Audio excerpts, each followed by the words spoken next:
started with a sound that every German soldier came to fear. A low, distant thud, almost like the heartbeat of the earth, followed by a rising whistle that seemed to tear through the air itself. Then, dirt, shrapnel, and fire filled the air. Helmets flew off, ears rang, men screamed, and for a few long seconds there was nothing but chaos and thunder. For the soldiers of the Wehrmacht, there was one phrase whispered again and again through the blood and smoke of World War Hermi: artillery. American artillery. The most hated, most feared, and most psychologically devastating weapon on the Western Front. But why? Why did German troops, who had faced the terrifying Soviet Katyusha rockets and the relentless British bombers, come to despise American artillery above all else? What made the U.S. guns, the howitzers, the long tomes, and the self-propelled monsters so different? Today, we're diving deep into the minds of those who were there, the German accounts that described it, and the battlefield realities that made U.S. artillery the nightmare of the Wehrmacht. To understand this hatred, you have to start by understanding the battlefield itself. By 1944, when the Americans landed in Normandy, the Germans were already stretched thin. The Eastern Front was bleeding them dry, their air superiority was gone, and fuel shortages were strangling their mobility. On paper, they still had some of the best tanks, disciplined infantry, and veteran officers. But war isn't just about weapons. It's about coordination, timing, and logistics.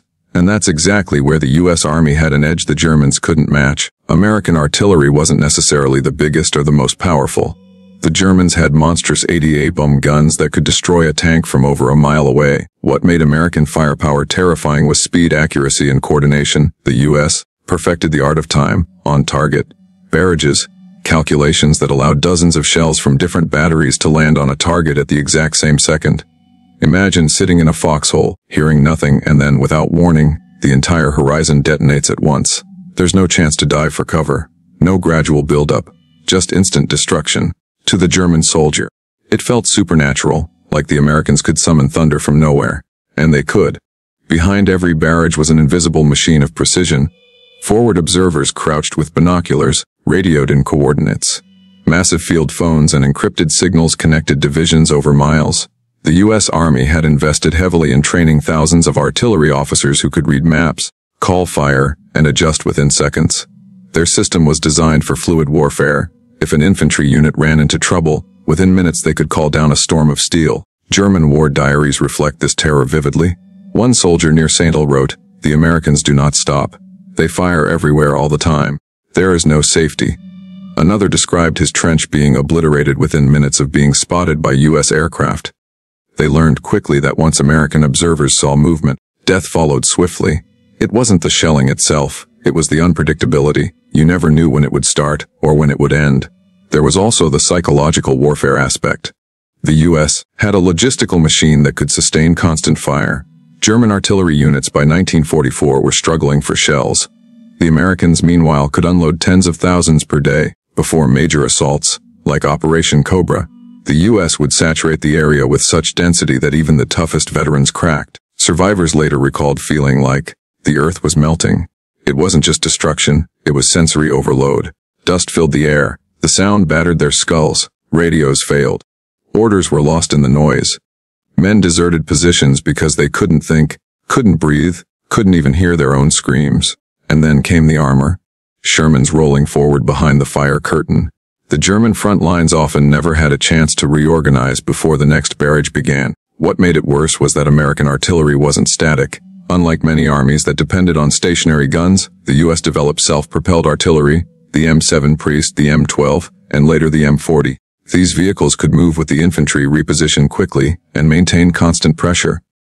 Every German advance risked immediate counterfire. Every retreat meant more shells chasing them down. Even the German commanders admitted it. General Blumentritt once said, "American artillery was the best in the world. Their fire control and flexibility were simply superior." The Nazis had underestimated the industrial muscle and technical training of the U.S. Army. By late 1944, the Germans weren't just fighting soldiers. They were fighting a system that could deliver death faster, smarter, and more efficiently than they could ever hope to. But hatred goes deeper than fear. It's emotional. German troops didn't just fear American fire, they resented it. They saw it as unfair, mechanical, impersonal, a faceless weapon that turned bravery into suicide. You couldn't outflank artillery. You couldn't duel it with courage. You just hoped it wouldn't find you. Many Wehrmacht veterans later said they preferred facing tanks or infantry, because at least then they had a fighting chance. Against American artillery, you were helpless. The battlefield became a graveyard before you ever saw your enemy. And then there's the cultural element. German military doctrine had long glorified direct combat. The romanticized image of soldier as the master of the battlefield, relying on skill and discipline. American warfare shattered that illusion. It was modern, methodical, and merciless. It didn't care about honor. It cared about results. The Germans despised it because it represented everything they weren't prepared for, a war driven by logistics, communication, and industry rather than individual heroism. So, when the shells fell, it wasn't just explosions. It was the sound of the old world dying. Every blast echoed the truth that the German war machine was obsolete. The Reich's dream of invincibility was being buried under mountains of American steel and shrapnel. By the end of the Normandy campaign, entire divisions were rendered combat ineffective before they could even engage. German officers complained that the Americans fought like ghosts, appearing suddenly, calling fire and disappearing again. The artillery paved the way for infantry, tanks, and air support, creating a rhythm of attack that overwhelmed even the most disciplined troops.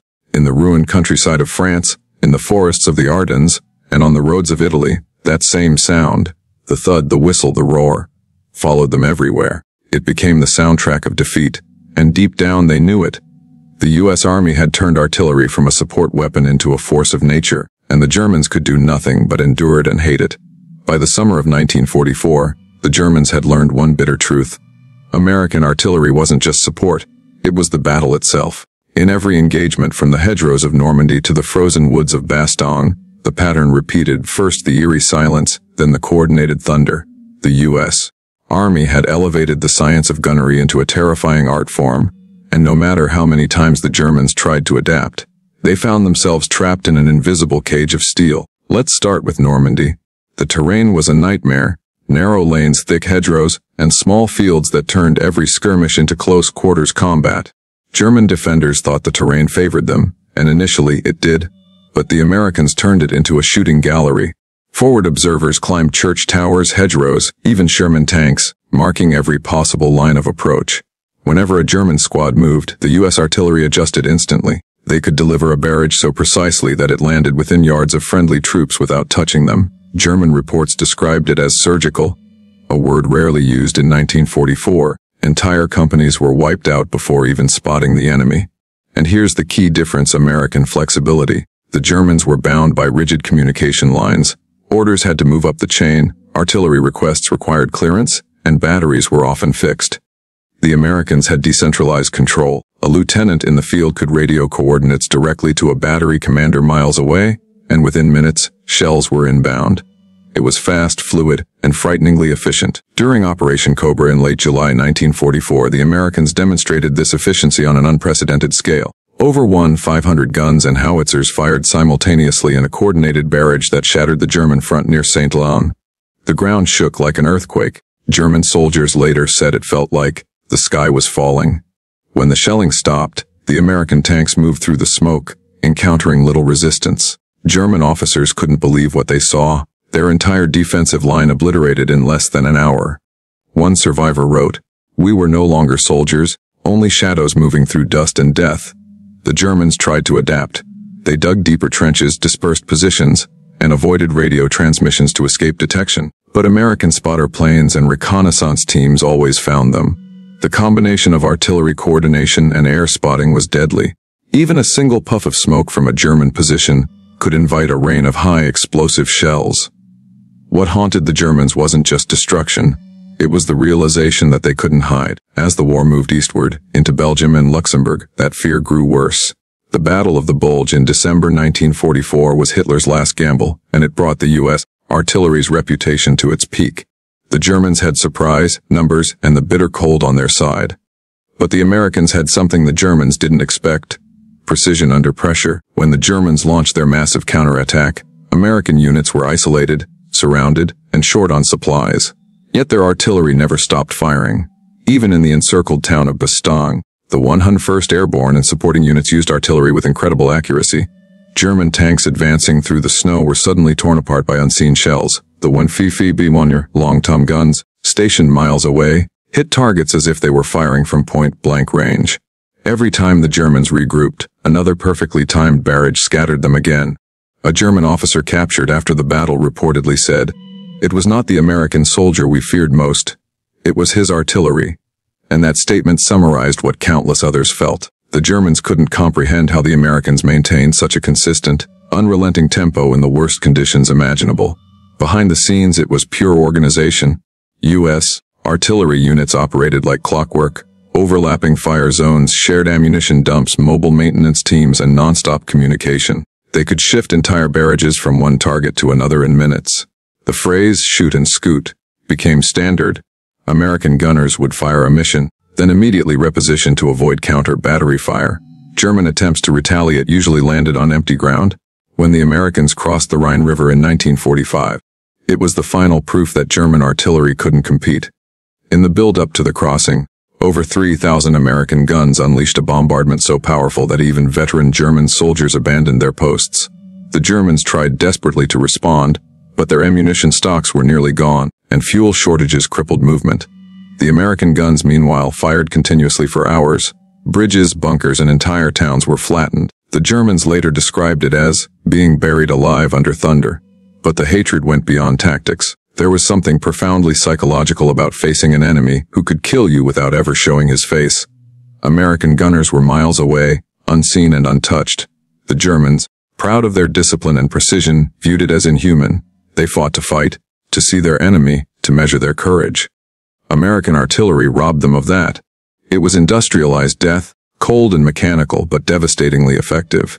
Even more humiliating was how the Americans used artillery not just for destruction, but for control. They employed harassing fire, random shelling of suspected routes, supply lines, and rest areas to keep the Germans constantly on edge.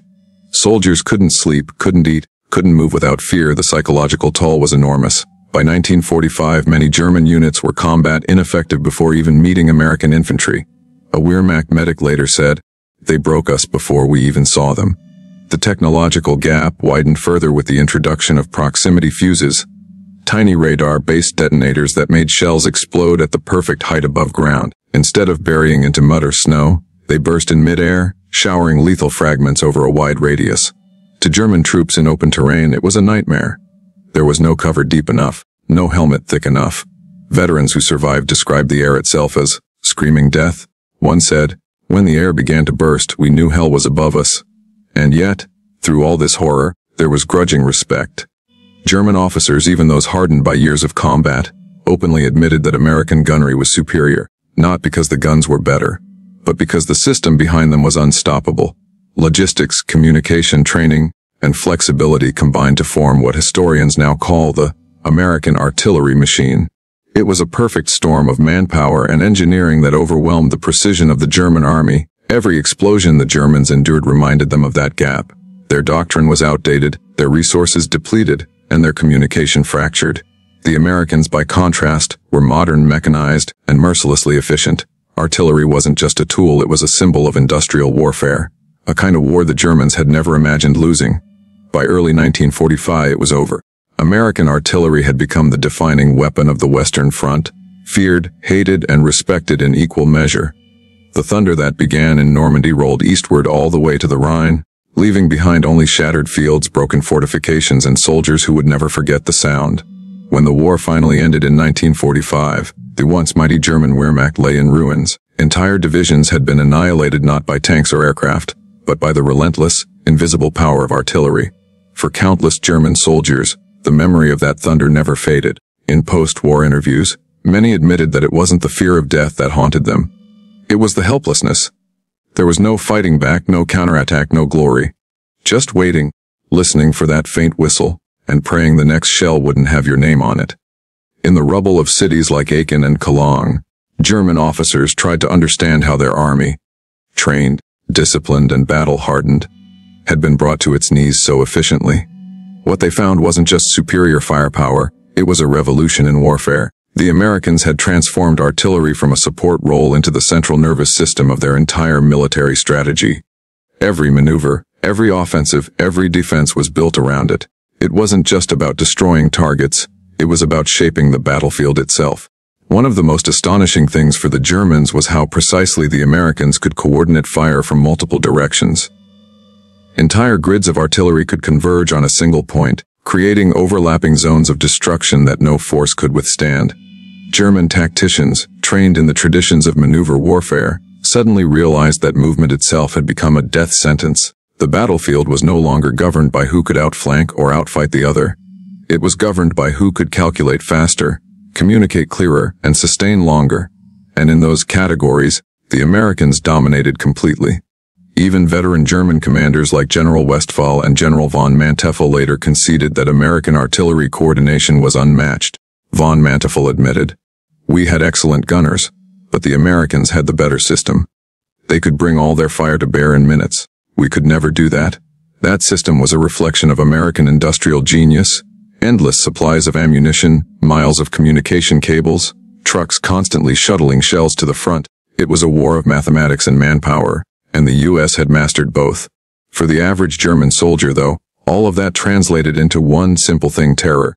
Artillery fire didn't just wound or kill. It destroyed the mind.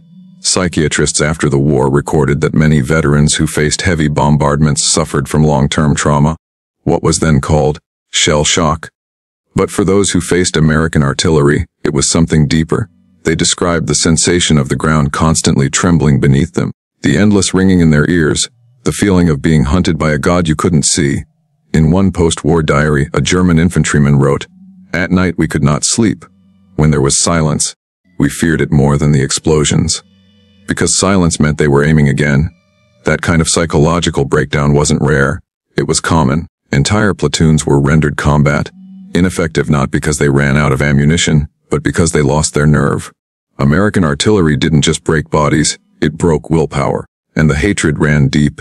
German propaganda during the final months of the war often portrayed American artillery as a coward's weapon, a way for the Allies to fight without honor. But privately, the officers knew the truth. It wasn't cowardice. It was progress. The Americans had built an army that relied on brains over bravado. They fought as a network, not as individuals. Every gun crew, every observer, every logistic truck was part of a larger machine that operated with mechanical precision. It was the future of warfare, and the Germans despised it because they couldn't stop it. When historians later interviewed German POWs, many admitted that they preferred fighting the British or even the Soviets. The Soviets came in waves, brutal, chaotic, but human. The British used artillery, but on a smaller, more predictable scale. The Americans, however, fought like engineers. They calculated destruction. Their barrages were perfectly timed, perfectly aligned, and devastatingly consistent. It was not the noise or the explosions that made German soldiers fear them most. It was the certainty that, once spotted, you would not survive. And perhaps the cruelest irony was that American gunners rarely saw the effects of their work. They were miles away, adjusting dials, plotting coordinates, firing shell after shell with mathematical precision. To them it was another mission. To the Germans on the receiving end, it was the end of the world. After the war, U.S. officers studied the same question: why was their artillery so effective? The answer came down to philosophy and logistics. The Americans believed artillery existed to serve the infantry, to protect, support, and clear the way. Every soldier on the ground knew he could call in fire within minutes. That trust empowered them to advance boldly. German troops, by contrast, often had to wait for headquarters approval before artillery support arrived, a fatal delay in fast-moving battles. The difference in mindset was enormous. The Americans believed in speed and adaptability. If the front shifted, so did the guns. If the target moved, the barrage followed. German units often found themselves trapped between moving fire zones, cut off from communication and forced to retreat blindly. Some units even reported being shelled continuously for 24 hours without a break. The psychological exhaustion was total. By 1945, even hardened German veterans avoided open fields at all costs. They knew what would come. The moment a patrol was spotted, within minutes the shells began to fall. The countryside became a chessboard of invisible death zones. Movement, once the art of war, had become suicide. It was a new kind of warfare, one dominated not by bravery or tactics, but by information and precision. And that's what the Germans hated most.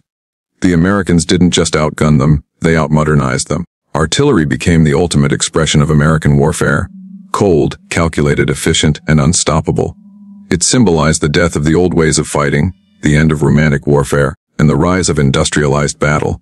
In their memoirs, some German officers reflected with grim honesty, "We fought the future," one wrote, "and we lost." That future was one where the thunder of artillery replaced the clash of steel, where mathematics replaced instinct, and where victory went not to the bravest, but to the best organized. When American troops finally entered Germany, the irony was complete. The same precision and coordination that had destroyed the German army now rebuilt the nation they had defeated.